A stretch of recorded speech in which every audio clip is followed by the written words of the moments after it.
Okey, aku nak bagi tahu, kalau rumah korang ni banyak serangga, semut ke, lipan ke, lipas ke kan, kau beli je benda ni.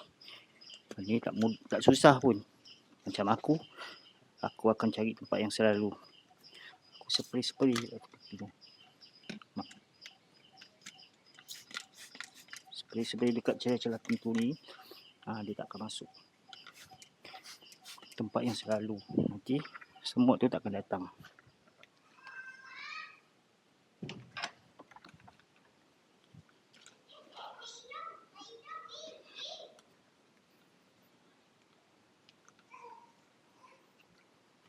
Jangan risau, kau spray je dekat meja makan pun boleh.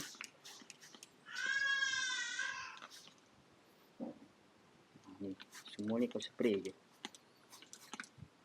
Semut tak akan datang, cakap. Semut tak akan datang tempat-tempat yang selalu ada makanan. Ni, dekat laluan-laluan sini. Kau tinggal spray je. Memang dah terbukti. Memang baik benda ni.